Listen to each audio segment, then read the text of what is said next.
Hey everyone, welcome to MLSsoccer.com's Brazil Bound, presented by Castrol GTX High Mileage. I'm Greg Lawless, and I'm joined by the one and only Andrew Wiebe, although for the next month or so, we're going to be calling you Wiebinho, because you're headed to Brazil on Sunday. You know, I like that. Wiebinho. It flows off the tongue, doesn't it? Look. It's Portuguese. Yeah, it is Everything Portuguese. flows off the tongue in Portuguese, that's very obviously. true. I'm still working on my Portuguese, by the way. But I have my shots. I have my malaria pills. I've even got a healthy immunity built up to typhoid and dengue fever. I also had a couple caipirinhas the other day. Got to get the old taste buds acclimated, Greg. I'm ready for some football. Let's get this party started. Before anyone gets on a plane bound for Sao Paulo, there is still one more World Cup tune-up to play here on home soil for the U.S. team.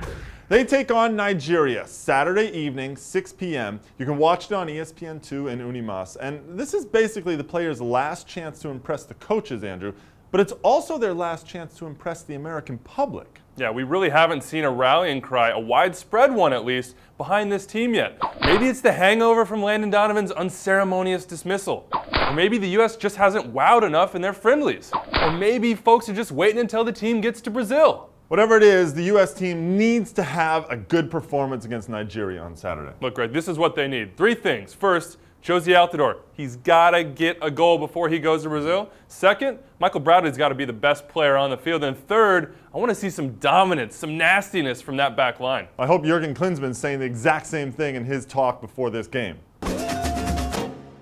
Tactics? We're a week out from the World Cup and we're talking about tactics? No, seriously, tactics have become the major talking point about the U.S. national team, specifically the diamond midfield. Now, if you're new to this soccer stuff, that basically means the midfield lines up like this. Most recently, we've seen Michael Bradley at the top of the diamond in what is a traditional attacking midfield position. Now, when I see that and I say, hang on, when did Michael Bradley become our Diego Maradona or Zinedine Zidane? Is that really using Bradley's strengths? I mean, he's not a fantasista. Did you look that one up? I had to look up the pronunciation. There you go. He goes box to box, makes that delayed run into the attack, and scares the bejesus out of children with the intensity of his goal celebrations. Well, think of the children, Greg. Look, Bradley can certainly pick out a pass. We know that. We saw him feed Fabian Johnson against Turkey. But I have real doubts about the Diamond's viability in Brazil. It just leaves too much space in front of the center backs and on the wings. For me, Bradley is much better suited to balancing the dirty work and those creative responsibilities you mentioned from a deep-lying position. And the U.S. is far more difficult to break down. And they're more dynamic with Michael choosing his moments to burst forward. You got another and? I'm out of ands. But look, if it was up to me, and we all know that it's not, 4-2-3-1. Call me Jurgen. 4-2-3-1 would be the shape. I just don't know that Jermaine Jones has the discipline for 90 minutes to play the lone D mid spot. Well, I think Jermaine Jones is one question. For me, it's also about Graham Zusi. Can Graham Zusi figure out that outside right position in the diamond? I think he seems a little bit lost. Against Turkey, he wasn't sure when to come inside and when to stay out wide in the attack and in the defense. Yeah, look, and that's the key defensively. Those wide midfielders have to know what to do. Look, it took RSL years to perfect this system. The U.S., they've just got weeks. Weeks? You're talking about weeks? Defense wins championships, they say. Not that the U.S. is going to win a championship, according to some people. First, let's talk about one of the biggest question marks for the U.S. in the Nigeria game. And Andrew, you mentioned this earlier, the defense. Now, this Nigerian squad is meant to approximate Ghana, the U.S. national team's first opponent down in Brazil. And the squad is loaded with pace, power, and some potent finishers up top, including Victor Moses, Emmanuel Emenike, and Peter Odemwingie. So what's the best setup for the U.S.? Is it Johnson, Cameron, Beasler, Chandler? Or Yedlin, Cameron, Beasler, Johnson? Or maybe Johnson, Brooks, Beasler, Beasley? So many options, so much uncertainty. And look, Greg, that's exactly what you want going into a World Cup.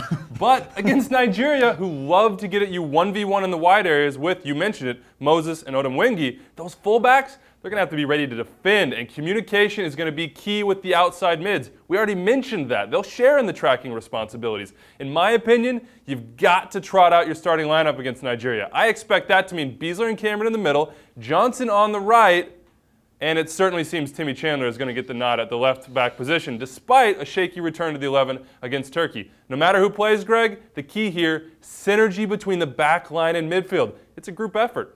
I love the pause before Chandler's name because that is probably the biggest question right now on that back line.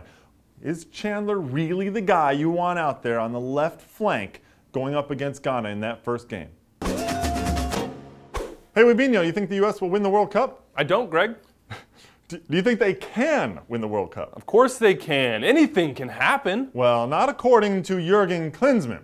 In what has become an instant classic quote, the U.S. national team coach told the New York Times Magazine this week that, quote, "We cannot win this World Cup because we are not at that level yet. For us, we have to play the game of our lives 7 times to win the tournament." Well, there you go, Jurgen. That's your task. Get them to play the game of their lives. You know what? Let's start with 3 times. 3 is a good even number. Yeah, if they need the game of their lives 3 times, that gets them out of the group. Now, one of the things that bothers a lot of people, I think, about that quote is this sense of un-Americanness that it brings in. Yeah, I think that's definitely true. This team, for years, has been based on belief.